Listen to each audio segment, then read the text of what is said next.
بسم اللہ الرحمن الرحیم۔ کرام بزرگان دین، نوجوانان ملت،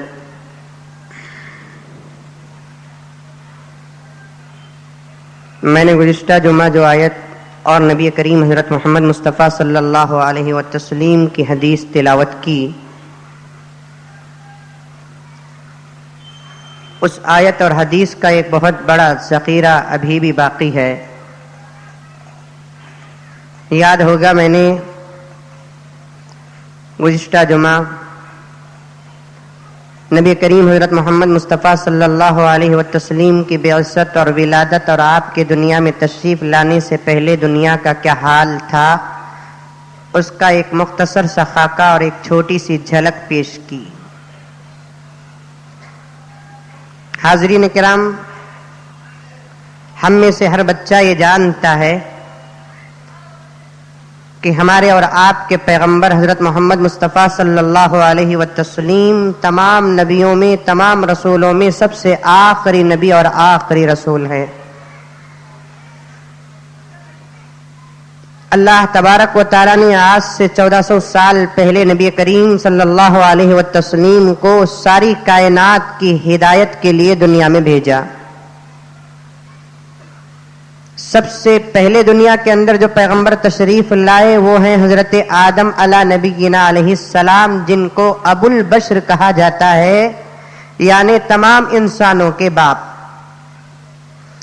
اور سب سے اخیر میں جو پیغمبر آئے وہ میرے اور آپ کے آقا حضرت محمد مصطفیٰ صلی اللہ علیہ وسلم۔ دنیا میں آنے کے اعتبار سے اللہ کے رسول سب سے اخیر میں، لیکن حدیث میں آتا ہے کہ اللہ تبارک و تعالی دنیا کو پیدا کرنے سے پہلے، کائنات کو پیدا کرنے سے پہلے، کائنات کے ذرے ذرے کو پیدا کرنے سے پہلے اللہ تبارک و تعالی نے پیغمبر کو پیدا کیا۔ بہت سارے سیرت بیان کرنے والے اور سیرت لکھنے والوں نے پیغمبر علیہ الصلوۃ والتسلیم کے متعلق بڑے انوکھے انداز سے لکھا ہے۔ ایک حدیث آتی ہے کہ نبی کریم صلی اللہ علیہ وسلم نے فرمایا، اللہ تبارک و تعالیٰ نے مجھے اس وقت پیدا کر دیا جب حضرت آدم علیہ السلام مٹی اور گارے کے بیچ میں تھے، اس سے پہلے اللہ تعالیٰ نے مجھے پیدا کر دیا۔ بعض مفسرین فرماتے ہیں کہ اللہ تبارک و تعالیٰ کچھ بھی نہیں بنایا سوائے خدا کے ذات کی، کچھ نہیں تھا۔ اور اللہ کب سے ہے یہ سوچنے کا کسی کو اختیار ہے بھی نہیں کہ اللہ تبارک و تعالی ہمیشہ ہمیشہ ہمیشہ سے ہے اور ہمیشہ ہمیشہ ہمیشہ رہے گا۔ اس کے لیے نہ ابتدا ہے نہ انتہا ہے، اور اس کے لیے نہ فرسٹ ہے اور نہ لاسٹ ہے۔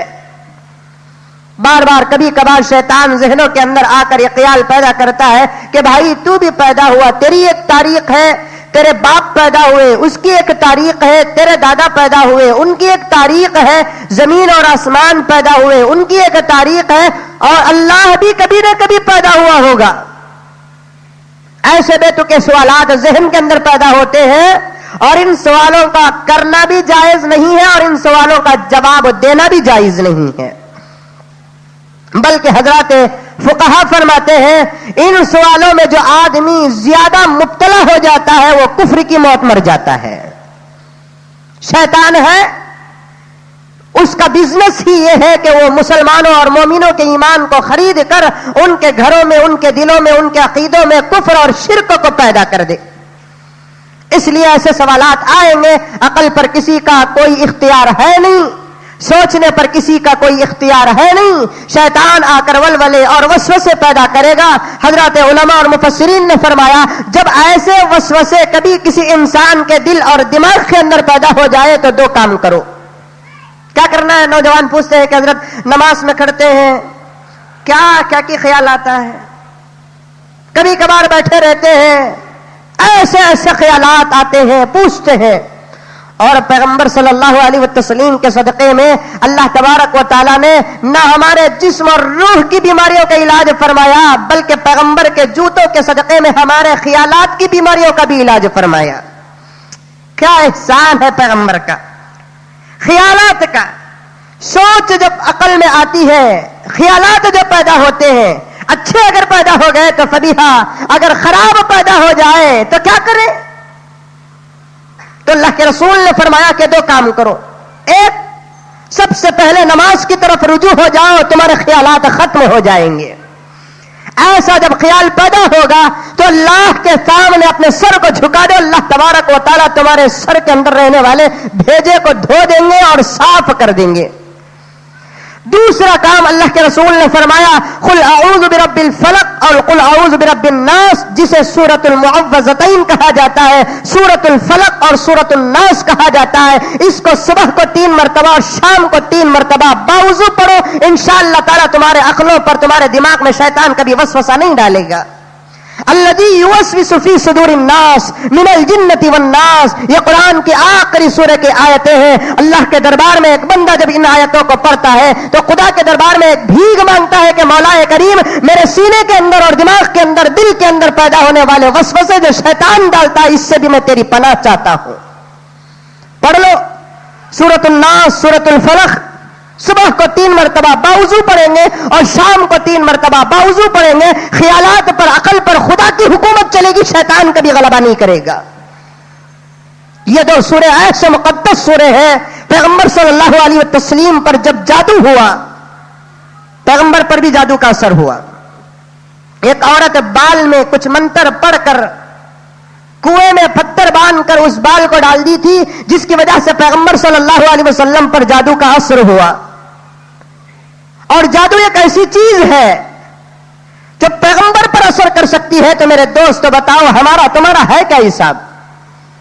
تو اس لیے جادو سے بچنے کا حکم ہے. جب پیغمبر پر جادو ہوا تو اللہ تبارک و تعالیٰ نے اس پیغمبر پر یہ 2 خاص صورتیں نازل فرمائی. پیغمبر صلی اللہ علیہ وسلم سے فرمایا اللہ تبارک و تعالیٰ نے کہ پیغمبر ان 2 صورتوں کو پڑھا کرو، انشاءاللہ تعالیٰ تمہارے جادو کا اثر دور ہو جائے گا. جادو کو دور کرنے کا خاص علاج کیا؟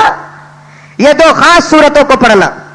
عامل کے پاس جانا، نیمبو کو لینا، ناریل کو لینا، کنگم کو لینا، تعویذ کو چلانا، صبح کو جلانا، شام کو جلانا، خبر کو انگلنا، خبر میں دفن کرنا، سوکھے اور اجڑے ہوئے جھاڑ پہ تعویذ کو بننا، یہ تمام ہوں گے بعد کی باتیں. لیکن سب سے پہلا وہ علاج جو اللہ نے پیغمبر کو دیا، پیغمبر کے صدقے میں ہمارا بھی وہی علاج ہے. تو مسلمان جب پیغمبر کے جادو کو یہ 2 صورتیں توڑ سکتے ہیں تو کیا ہمارے جادو کو نہیں توڑیں گے؟ یقیناً توڑیں گے.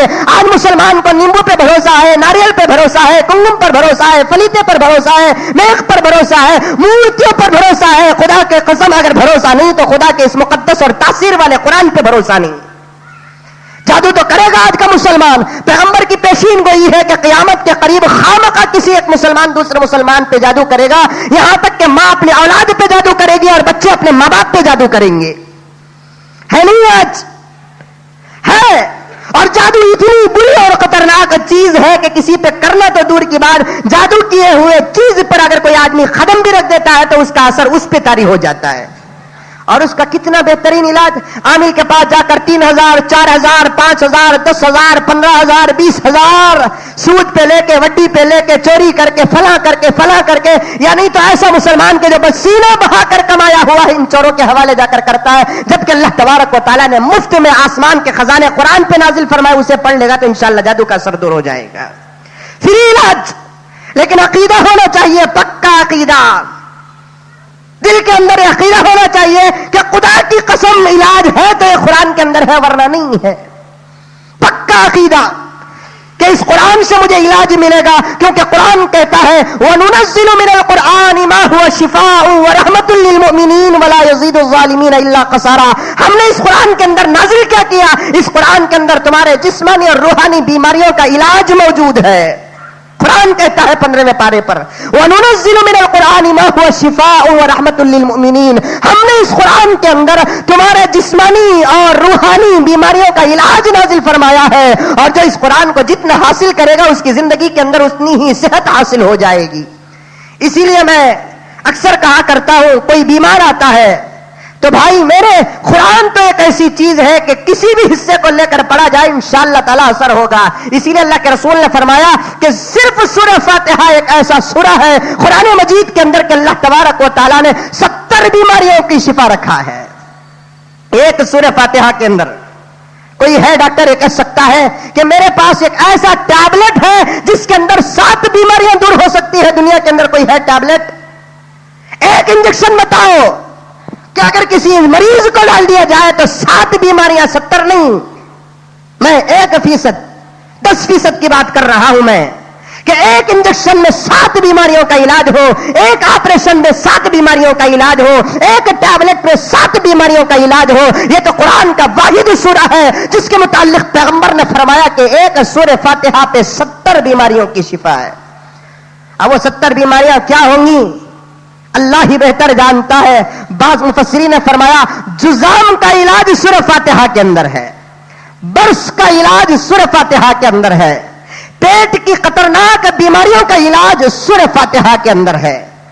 تو آدمی جس عقیدے کے ساتھ، جس نیت کے ساتھ اس قرآن کو حاصل کرے گا، اللہ تبارک و تعالیٰ ویسا ہی اسے اجر اور تحصیل عطا فرماتے ہیں، اس کے اندر ویسے ہی قوت عطا فرماتے ہیں۔ بہرحال برسبیل تذکرہ میں عرض کر دیا، آج کا زمانہ جادو کا زمانہ ہے۔ پیغمبر کی پیشین گوئی بھی ہے کہ قیامت کے قریب جادو کثرت سے ہوگا، اتنا بزنس ہوگا جادو کا جتنا کہ سورج کی شعاعیں بھی نہیں پڑیں گی۔ اس لیے میرے دوستو اپنے آپ کی حفاظت کرنا ایک عقلمند انسان کی علامت اور ایک عقلمند مسلمان کی علامت ہے، اور اپنی حفاظت کے لیے اللہ تبارک و تعالیٰ نے قرآن کی ان 2 سورتوں کو نازل فرمایا، اسے کثرت سے پڑھا کرو، آج کا زمانہ ہے۔ صبح کو تمہارا ناشتہ سورہ فاتحہ ہوگا، سورہ فلق ہوگا، سورہ ناس ہوگا، صبح کو تمہارا ناشتہ، رات کا کھانا اگر ہوگا تو یہ 2 سورے ہوں گے، کثرت کے ساتھ اس کو بھی پڑھا کرو، آیت الکرسی کو پڑھا کرو، اس کے بعد صبح شام کی دعائیں پڑھا کرو۔ دنیا ایک طرف، پیغمبر صلی اللہ علیہ وسلم کا فرمان ایک طرف، جادو تو جادو کوئی چیز دنیا کے اثر نہیں کر سکے گی۔ پیغمبر نے فرمایا اگر کوئی آدمی رات کو آیت الکرسی پڑھ کے سوتا ہے، آیت الکرسی پڑھ کے سوتا ہے، موت کے علاوہ کوئی چیز اس پر حملہ کرنے والی نہیں ہوگی۔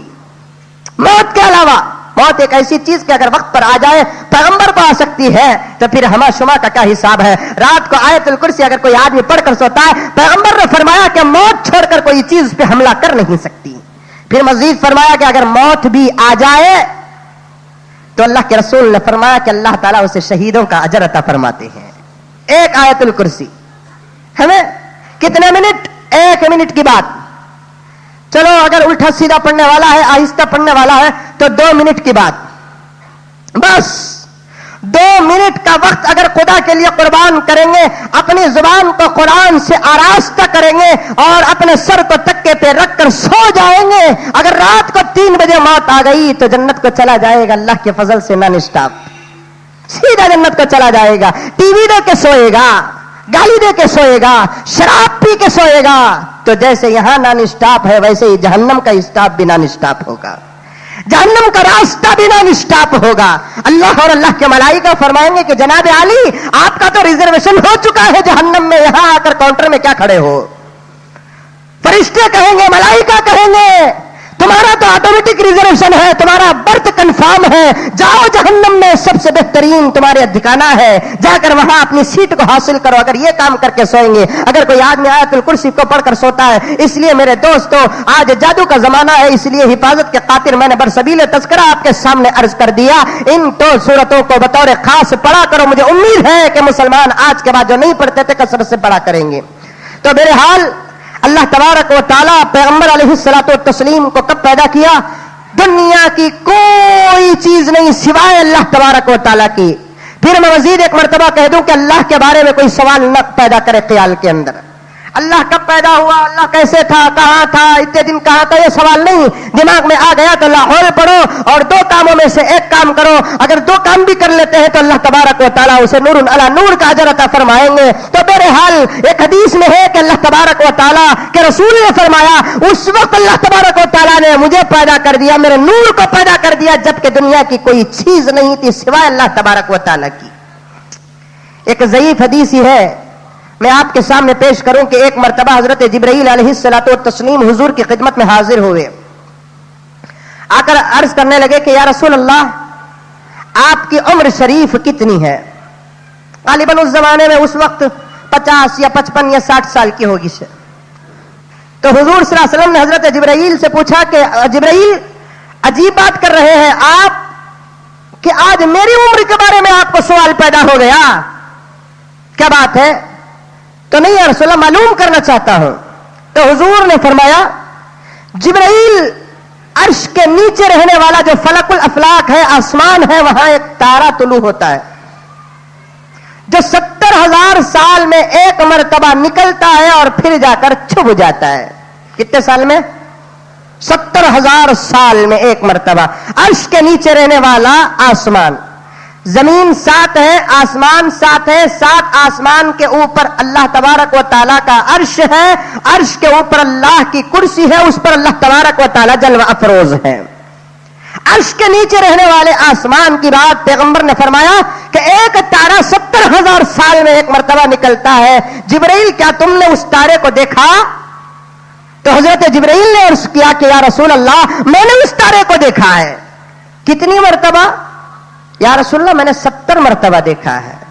70,000 سال میں نکلنے والا جو تارا ہوتا ہے اسے حضرت جبرائیل نے 70 مرتبہ دیکھا ہے. تو حضرت جبرائیل کو حضور نے پوچھا کہ جبرائیل اگر اس وقت وہ تارا تمہارے سامنے آ جائے تو کیا تم پہچانو گے اس تارے کو؟ تو حضرت جبرائیل نے کہا کہ یا رسول اللہ ایک مرتبہ دیکھتا ہو تو کسی چیز کو بھولتا نہیں، میں تو ایسی چیز جسے 70 مرتبہ دیکھا ہوں کیسے بھول جاؤں گا؟ ایک مرتبہ دیکھوں تو بھولتا نہیں. فرشتے بھولتے نہیں، فرشتوں کو نسیان نہیں. یہ شیعوں کا عقیدہ ہے، رافضیوں کا عقیدہ ہے، بہروں کا عقیدہ ہے کہ فرشتوں کو بھی بھول ہے. اہل سنت والجماعت کا پکا اور متفقہ فیصلہ ہے کہ فرشتوں کو بھول نہیں ہوتی.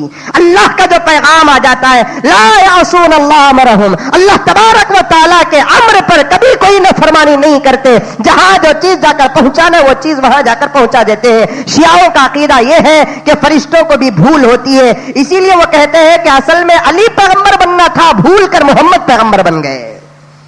یہ کس کا عقیدہ؟ شیعوں کا عقیدہ. ان کے عقائد میں یہ ہے کہ اللہ تعالیٰ نے جبرائیل کو کہا کہ جبرائیل جاؤ علی کے پاس پیغمبری دے کر آؤ. زمین پہ جبرائیل اترے تو علی اور پیغمبر کا چہرہ ایک تھا، اس لیے جبرائیل پہچان نہیں سکے. بجائے محمد علی کو نبوت دینے کے، بجائے علی کو پیغمبری دینے کے، انہوں نے محمد رسول اللہ صلی اللہ علیہ وسلم کو پیغمبری دے دی. حضرت جبرائیل کی یہ بھول تھی کہ نبوت یہاں سے وہاں منتقل ہو گئی، ورنہ پیغمبری تو علی کو ملنا تھا. اس لیے بعض غلیظ اور ناپاک اور رذیل شیعہ کہتے ہیں حضور کے درجے سے زیادہ حضرت علی کا درجہ ہے. اسی لیے ایک مرتبہ مناظرہ ہوا. مناظرہ کا تو معلوم، مقابلہ، بات چیت میں مقابلہ. ادھر ان کے علماء، یہاں ادھر ان کے ہمارے علماء.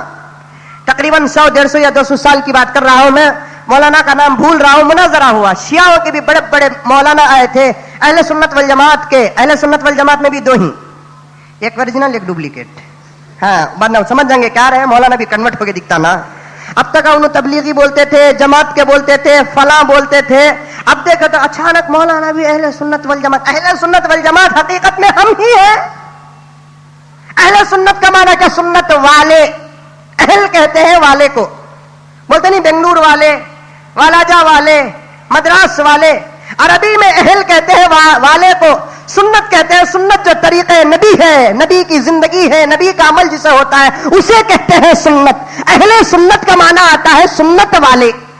والجماعت کا معنی آتا ہے کہ جماعت سے کون مراد؟ صحابہ، تابعین، تبع تابعین، اللہ والوں کی جماعت کو جماعت کہتے ہیں. بعض لوگ کہتے ہیں صرف صحابہ کی جماعت کو جماعت. بعض لوگ کہتے ہیں حضور صلی اللہ علیہ وسلم کے وہ امتی جن کو اللہ تبارک و تعالیٰ نے فقہ کا ملکہ عطا فرمایا ہے، علم دین سے آراستہ فرمایا ہے، ان کو بھی جماعت کے اندر داخل کر لیا جاتا ہے. یہ مدرسے اور کتابوں سے تعلق رکھنے والی بات میں نے آپ کے سمجھانے کے خاطر مختصر طور پر عرض کر دیا. اہل سنت والجماعت حقیقت میں وہ لوگ ہیں جو سنت پر عمل کرتے ہیں، صحابہ کی زندگی کو اپنے زندگی میں لانے کی کوشش کرتے ہیں، تابعین و تبع تابعین کی زندگی کو اپنی زندگی میں لانے کی کوشش کرتے ہیں، اپنی زندگی کو امام ابو حنیفہ کی طرح بنانے کی کوشش کرتے ہیں، امام شافعی، امام احمد بن حنبل اور امام مالک کی طرح ڈالنے کی کوشش کرتے ہیں، شیخ عبد القادر جیلانی رحمۃ اللہ علیہ کی زندگی کو اپنی زندگی میں لانے کی جو کوشش کرتے ہیں. ان کو حقیقت میں کہا جاتا ہے کہ اہل سنت والجماعت. صرف نام رکھ کر بدعت پہ مبتلا ہو گیا، صحابہ کے طریقے کو چھوڑ دیا،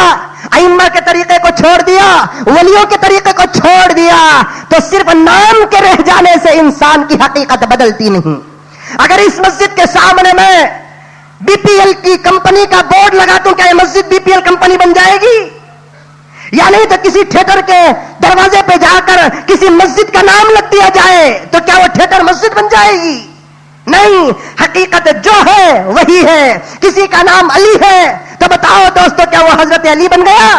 کسی کا نام حسین ہے، بتاؤ دوستو کیا وہ حسین بن گیا؟ جب تک اس کی حقیقت نہیں بدلتی وہ علی نہیں بن سکتا. حسین کی طرح نہیں ہوتی وہ حقیقت نہیں بدلتی وہ حسین نہیں بن سکتا. اسی طریقے سے جب تک کہ کسی کی زندگی سنت اور جماعت والوں کے طریقے پہ نہیں چلتی اسے اہل سنت والجماعت نہیں کہا جاتا. ایک زمانے میں اہل سنت والجماعت کہا جاتا تھا رافضیوں کے مقابلے میں، شیعہ کے مقابلے میں. اور آج بہت سارے ایسے بھی چور ہوتے ہیں جو نام کو سنت کا ٹھیکہ اپنے دماغوں پہ رکھ لیتے ہیں اور کہتے ہیں کہ ہم بھی سنت پہ عمل کرتے ہیں، ہم بھی سنت پہ عمل کرتے ہیں. ذرا اپنا چہرہ جا کر آئینے میں دیکھ لے، سنت کو اور تیری زندگی کو کتنا دور. زمین اور آسمان کا راستہ قریب ہوگا لیکن تیری زندگی اور سنت کا راستہ بہت ہی دور کا ہے. تو میرے حال شیعوں کا اہل سنت والجماعت کا ایک مرتبہ مقابلہ ہوا. سمجھ میں آیا؟ اہل سنت والجماعت کون؟ جو حقیقت میں سنت پہ عمل کرتے ہیں. انشاءاللہ ابھی اگر موقع مل جائے تو تشریح آپ کے سامنے کروں میں. مقابلہ ہوا. کیا مقابلہ؟ علی افضل ہے یا محمد الرسول اللہ افضل ہے؟ حضور صلی اللہ علیہ وسلم کے بارے میں تو سوال ہی پیدا نہیں ہوتا. حضور کتنے افضل، حضور افضل تھے کہ نہیں تھے؟ نعوذ باللہ من ذالک. اگر حضور کی زندگی کے بارے میں ڈسکس بھی کیا تو گیا. حضور نے فرمایا کہ آنکھوں کے درد کا علاج مشروم میں رکھا گیا ہے. مشروم جانتے ہیں آپ؟ مجھے اسے انگلش میں کیا بولتے ہیں، کنڑا میں کیا بولتے ہیں، یا بنگلور اور گوری پاڑلے کی زبان میں کیا بولتے ہیں نہیں معلوم. مشروم معلوم کیا بولتے ہیں اسے؟ گوپینی، قدرت. بھئی وہ کتے کی چھتری بولتے نہیں کیا جی؟ ہاں سمجھ میں آ گیا. اسے بولتے ہیں مشروم. طبیعت کو بہت ٹھنڈک. آنکھوں کی بیماری اگر آتی تو اس زمانے میں اسے توڑ کر پانی میں اچھا بھگا کر کھنگال کر، نچھڑنا نہیں، وہ تو ہاتھ لگا تو ٹوٹا. وہ پانی میں اچھا ڈبا کر اس کے کیڑے وغیرہ نکال کر آنکھوں میں رکھ لیتے تھے. اس زمانے کا بہترین علاج ہو جاتا تھا. حضور صلی اللہ علیہ وسلم نے اس علاج کو فرمایا کہ آنکھوں کے درد کے لیے مشروم کا استعمال کرو. امام احمد بن حنبل رحمت اللہ علیہ کے بیٹے کو آنکھ کا درد آیا تو امام احمد بن حنبل نے فرمایا کہ بیٹے، میں نے حدیث پڑھا کہ پیغمبر نے فرمایا کہ آنکھوں کے درد کے لیے مشروم کو استعمال کرو، تو اس لیے بیٹے جاؤ مشروم بازار میں تلاش کر کے آنکھوں میں رکھو. امام احمد بن حنبل رحمت اللہ علیہ کا بیٹا گیا بازار سے مشروم کو خریدا، ایک آنکھ میں ایک مشروم اور ایک آنکھ میں ایک مشروم رکھا. بجائے فائدہ ہونے کے اور زیادہ نقصان ہو گیا. تو صبح کو ابا کے پاس آیا، آ کر کہنے لگا کہ ابا آپ نے فرمایا کہ حدیث میں ہے کہ مشروم سے آنکھوں کا درد جاتا ہے، بجائے درد جانے کے میرے آنکھوں کا درد اور زیادہ ہو گیا ہے.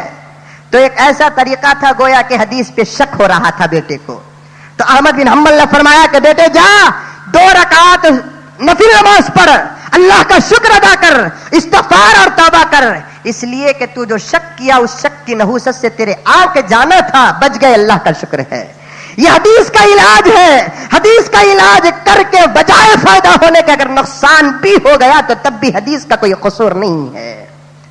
جب حضور کے حدیثوں پر بحث نہیں کر سکتے، ڈسکس نہیں کر سکتے، قرآن پہ بحث نہیں کر سکتے، ڈسکس نہیں کر سکتے، تو پیغمبر کی ذات اقدس پہ کیسے ڈسکس ہوگا؟ لیکن شیعوں نے دنیا کے اندر اعلان کر دیا کہ نبوت تو ملنا تھا علی کو لیکن پیغمبر کو مل گئی، اور اس کا اشارہ حضور نے اپنی زندگی میں دے دیا. وہ کیسے مناظرہ ہوا، مقابلہ ہوا؟ ادھر ایک شیعوں کا مقابلہ، علماء بیٹھے ہیں، ادھر عاشقان رسول بھی بیٹھے ہوئے ہیں. پھر یہاں مجھے ذرا کہنا پڑتا عاشقان رسول کا تو سمجھ گئے کیا؟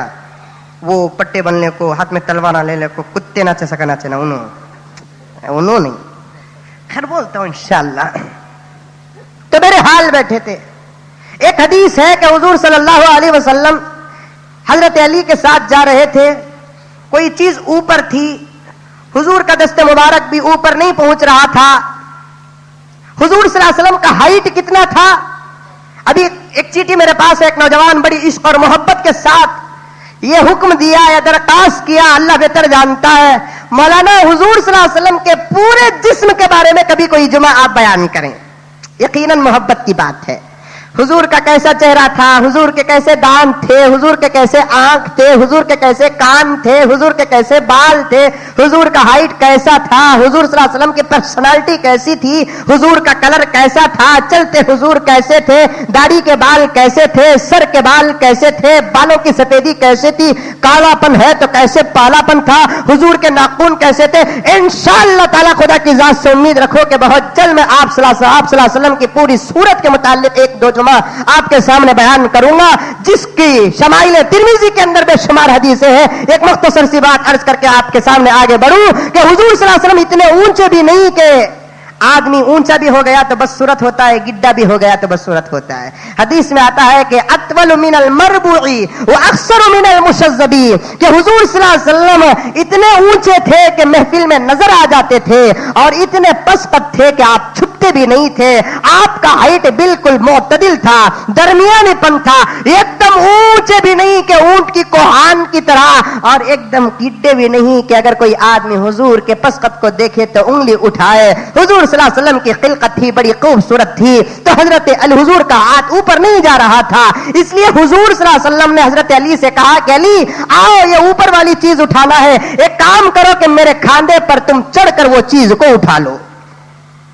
اب شیعہ والے کہنے لگے کہ اگر حضور افضل ہوتے تو علی کے اوپر چڑھتے, علی افضل ہے اس لیے حضور نے اپنے اوپر چڑھایا ہے. نہیں بحث میں کہتے پکڑنا کا تو پکڑ سکتے ہیں, مقابلہ ہوتا ہے جیسے کوٹ کے لائرہ ہوتے ہیں, رتی کو پکڑ لے کو لٹک لے کو رہتے ہیں, کہاں کہاں مل جاتا کہ پکڑے لٹک گئے, بس چور کو شریف بنا دیا اور شریف کو چور بنا دیا, قاتل کو بے قصور, بے قصور کو قاتل, رتی پیٹ مل گئی, ہو گیا قصہ ختم. گواہی دینے والا ذرا پسینہ نکل گیا تو پھر ختم گواہی, زبان لڑکھڑا گئی تو پھر گئی اس کی گواہی. یہ ہوتا ہے مناظرے اور مقابلے میں. تو پھر کیا ہوا, تو شیعہ کے علماء کہنے لگے کہ علی کا درجہ زیادہ ہے, کہ اس لیے کہ علی کے قدم حضور کے جسم پہ پڑے ہیں. اگر حضور افضل ہوتے تو حضور صلی اللہ علیہ وسلم علی کے اوپر چڑھتے. تو پھر ہمارے جو علماء تھے انہوں نے جواب دیا کہ چڑھنے اور اترنے سے فضیلت ثابت نہیں ہوتی, چڑھنے اور اترنے سے فضیلت ثابت نہیں ہوتی. عمر کا درجہ اپنی جگہ پر, میسرہ کا درجہ اپنی جگہ پر, عمر کے غلام میسرہ. چڑھنے اور اترنے سے اسلام میں فضیلت ثابت نہیں ہوتی, بیٹھنے سے فضیلت ثابت نہیں ہوتی. فضیلت تو عمل اور علم کے اعتبار سے ہوتی ہے, اللہ تبارک و تعالیٰ کے عطا کے اعتبار سے ہوتی ہے. ڈرائیور کی سیٹ میں اونر بیٹھتا تھا, اونر ادھر بیٹھ گیا, ڈرائیور کی سیٹ میں ڈرائیور بیٹھ گیا, تو بتائیے کیا بیٹھنے والے کی گاڑی ہو گئی؟ جگہ کے بدلنے سے فضیلت نہیں ہوتی, چڑھنے اترنے سے فضیلت نہیں ہوتی. تم نے تو وہ حدیث کو سمجھا ہی نہیں تھا. حضور صلی اللہ علیہ وسلم نے علی کی کمزوری کو بتا رہے ہیں اس حدیث میں. ہمارے علماء نے جواب دیا, حضور صلی اللہ علیہ وسلم نے علی کی کمزوری کو بتا رہے ہیں. یہ بتانا چاہتے تھے کہ علی تم طاقتور اپنی جگہ پر بہت مضبوط ہو, تم چاہے تو خیبر کے دروازے کو اٹھا سکتے ہو, فاتح خیبر بن سکتے ہو, تمہاری طاقت دنیا اور آخرت کے اندر مشہور ہے. اور حضرت علی تھے طاقتور. سمجھ میں آئی بات؟ حضرت علی ہائٹ کے اعتبار سے ذرا چھوٹے تھے لیکن موٹے تھے, بہت طاقتور تھے. اس کے واسطے سے پنجا اٹھاتے اٹھاتے یا علی المدد کہتا انہیں. جیسے ہی نے بولا یا علی المدد تو علی کی مدد یہ مائی کے لال کو آ گئی. لا حول ولا. علی جب اٹھائے فاتح خیبر, خیبر کا دروازہ اٹھائے تو یا اللہ المدد کہا. یہ علی کا غلام علی کو مدد کے لیے پکار رہا ہے. لا حول ولا قوت الا باللہ. اللہ نے فرمایا اٹھے تو مجھے پکارو, بیٹھے تو مجھے پکارو. اور یہ مسلمان اللہ کو چھوڑ دیا, پکارتا ہے علی کو. علی مل المدد, یا غوث المدد. کسی کے پاس مدد کرنے کی کوئی طاقت نہیں ہے میرے دوستو. یہ کسی کے فرقے پر, کسی کے مسلک پر چھیڑ اور چھیڑ چھاڑ نہیں ہے. حقیقت عقیدہ تمہارے سامنے بتا رہا ہوں. مدد کرنے کی ذات تو کس کی؟ اللہ کی ذات ہے. مال مدد کے لیے اگر پکارنا ہے تو اللہ تبارک و تعالیٰ کو پکارو. آگ میں جاتے ہوئے ابراہیم پکارا تو اللہ کو پکارا. مچھلی کے پیٹ میں جاتے ہوئے یونس نے پکارا تو اللہ کو پکارا. طوفان میں نوح نے پکارا تو اللہ کو پکارا ہے. اور ہر جنگ کے میدان میں پیغمبر دو جہاں محمد رسول اللہ پکارا تو اللہ کو پکارا. صحابہ پکارے تو اللہ کو پکارے. علی پکارے تو اللہ کو پکارے. حسن اور حسین پکارے تو اللہ کو پکارے. شیخ عبد القادر جیلانی پکارے تو اللہ کو پکارے. دن چشتی پکارے تو اللہ کو پکارے. اور تو پکارتا ہے اللہ کے ولیوں کو. یقیناً ان کی فضیلت اور کرامت اپنی جگہ پر ہے, لیکن یہ مدد کرنا, اولاد دینا نہیں. حضرت علی بھی بڑے طاقتور تھے. خیبر کا ایک خیبر بول کر ایک گاؤں مدینے کے اطراف میں, وہاں کا قلعہ دروازے کو اٹھا نہ سکے. آ کر کہتے ہیں کہ یا رسول اللہ اتنا وزنی دروازہ ہے. قلعے کا دروازہ نا, معمولی دروازہ نہیں ہمارا سکا اسکراپ کا نہیں, وہ بہترین شیشم کی لکڑی ہوتی تھی, سندل کی لکڑی ہوتی تھی, کالی لکڑی ہوتی تھی, مضبوط دروازے بنتے تھے. اس زمانے میں دیوار کو اتنا مضبوط نہیں باندھتے تھے جتنا کہ دروازے کو مضبوط بناتے تھے. سمجھ میں آئی بات؟ تو بڑا قلعے کا بہترین دروازہ تھا, مضبوط دروازہ تھا. تو آ کر 10-10, 15-15 صحابہ آ کر عرض کرتے ہیں کہ یا رسول اللہ اٹھ نہیں سک رہا ہے, ہمیں 15-15, 20-20 اکھاڑ رہے ہیں, اس دروازے کو اٹھ نہیں سک رہا ہے. حضور کے بازو حضرت علی بیٹھے ہوئے تھے. حضور مسکراتے ہیں, علی سے کہتے ہیں کہ علی جاؤ, اللہ آپ کی مدد کرے. جاتے ہوئے جملہ ینصر اللہ لک, اے علی جاؤ, اللہ تبارک و تعالیٰ تمہاری مدد کرے. علی کی مدد خدا کرے اور پبلک کی مدد علی کرے. اللہ حفاظت فرمائے. حضور نے حضرت علی کو دعا دی کہ ینصر اللہ لک, اے علی جاؤ, اللہ تمہاری مدد کرے گا. علی کی مدد فاتح قیبر, فاتح قیبر کی مدد دروازے کے اٹھاتے وقت مدد کرنے والی ذات علی کو خدا کی ہے. تو حضرت علی حضور کا حکم پا کر جاتے ہیں تو دونوں ہاتھوں سے دروازے کو پکڑ کر اٹھاتے ہیں تو دروازہ ایسے آ گیا جیسے کوئی ماں کے گود میں بچہ آ جاتا ہے. دروازہ ایسے آیا جیسے کوئی ماں کے گود میں بچہ آ گیا. تو حضور صلی اللہ علیہ وسلم خوش ہو گئے. یہ واقعے کو اپنی جگہ پر رکھو کہ حضرت علی کی طاقت کتنی بڑی تھی. لیکن حضور بتا رہے تھے جب اپنے کھاندے پر علی کو چڑھا کر کوئی چیز اوپر سے اٹھا رہے تھے, حضور نے علی کو بتایا کہ علی, خیبر کے دروازے کو اٹھانے کی طاقت تمہارے پاس ہوگی لیکن محمد کو برداشت کرنے کی طاقت تمہارے پاس نہیں ہوگی. تم میرے اوپر چڑھے تو میں یہ سمجھوں گا کہ کوئی میرا بچہ میرے کھاندے پر کھیل رہا ہے. اس کے برخلاف اگر میں تمہارے اوپر چڑھتا تو تم زمین میں دھس جاتے. یہ پیغمبر کی طاقت تھی, یہ پیغمبر کی جوانی تھی, یہ پیغمبر کا جسم تھا. اس لیے مکہ مکرمہ اور پورے عرب کی سرزمین کا سب سے بڑا پہلوان جسے رکانہ کہا جاتا ہے, رکانہ پہلوان پورے عرب کا, دنیا کے مقابلے میں عرب کی طاقت بہت بڑی. آج ذرا کمزور ہو گئے, اللہ تعالیٰ ان کو طاقت عطا فرمائے, ہمت عطا فرمائے, آمین کہو.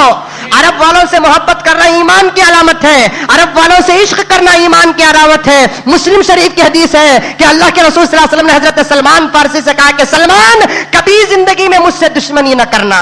حضرت سلمان نے کہا کہ یا رسول اللہ میں کیسے آپ سے دشمنی کر سکتا ہوں, آپ کے صدقے میں ایمان ملا, آپ کے صدقے میں عزت ملی, آپ کے صدقے میں جنت ملے گی انشاءاللہ تعالی, میں کیسے آپ سے دشمنی کر سکتا ہوں. تو اللہ کے رسول نے حضرت سلمان سے کہا کہ سلمان تمہاری اولاد اور تمہاری نسل کو بھی بتا دو کہ میرے ساتھ دشمنی نہ کرے. حضرت سلمان نے کہا کہ بھلا عرب کی سرزمین کا, فارس کی سرزمین کا کوئی بندہ بشر آپ کے ساتھ دشمنی کرے گا؟ حضور نے فرمایا کہ سلمان میرے سے دشمنی کرنے کا مطلب یہ ہے کہ جو عرب والوں سے دشمنی کرے گا وہ مجھ سے دشمنی کرے گا, جو عرب والوں سے محبت کرے گا وہ مجھ سے محبت کرے گا.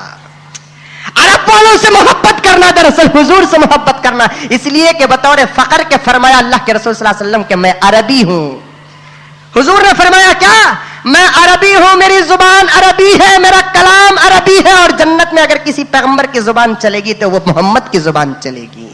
اس لیے کئی نسبت عرب کے اندر ہیں. بولتے نہیں میں خان با, میں پٹھان با, میں لبا با, میں دکنی با, میں بنگلور والا با, میں مدراس والا با. کیا حیثیت ہے بنگلور کی, کیا حیثیت ہے مدراس کی, کیا حیثیت ہے خانوں کی, کیا حیثیت ہے لبوں کی, کیا حیثیت ہے پٹھانوں کی؟ حیثیت تو سیدوں کی ہے, حیثیت تو عربوں کی ہے, حیثیت تو مکے والوں کی ہے. پیغمبر نے بطور فخر کے فرمایا کہ میں عربی ہوں, میری زبان عربی ہے, مجھ پر جو کلام کے نازل ہوا وہ عربی زبان میں.